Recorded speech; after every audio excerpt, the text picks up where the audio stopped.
Right, here's 5 common UX interview mistakes that people make. If you're lucky enough to get an interview, I'm going to go through them and to make sure that you don't do them.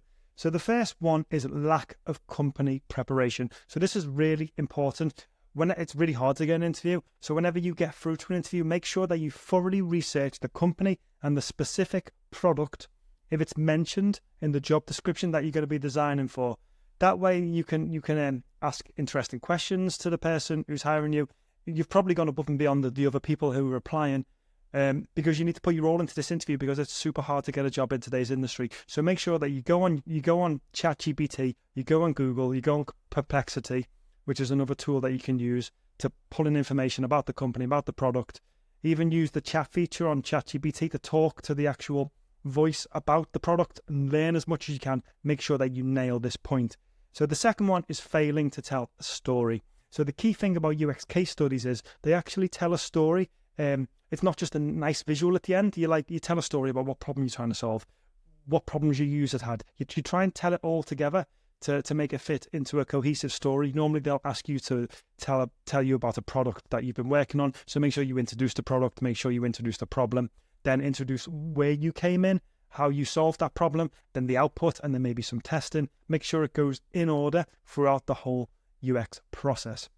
So the third one is emphasizing visual design over problem solving. This is the number one mistake by far that juniors make.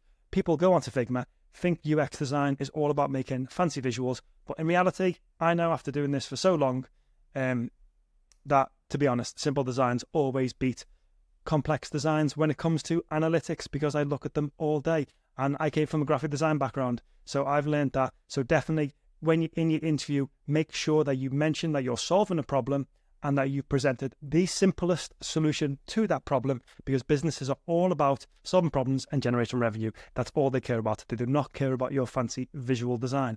So number 4 is then ignoring metrics. So the Google XYZ system in resumes says what you did and then how you measured it. So mention, if you know, say you increased sales by 10%, mention specific metrics. So if you were designing a newsletter template, mention that you increased signups by X%. Whenever we design things in UX, we're always trying to know the KPIs, which are the key performance indicators for what we're trying to improve.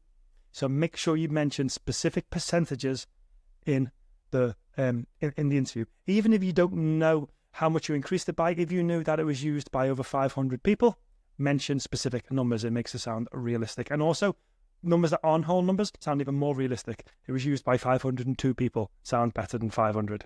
Then the last one is a lack of growth mindset. So you need to mention that you're always looking out for the new trends, new technologies. You're subscribing to magazines, you're subscribing to newsletters, you're doing tutorials online. You're constantly sharpening your saw, because what companies want is people who are always on the cutting edge of these technologies, because things move very fast. So mention that you're interested in all these up-and-coming technologies, and hopefully don't make any of these mistakes in your next interview.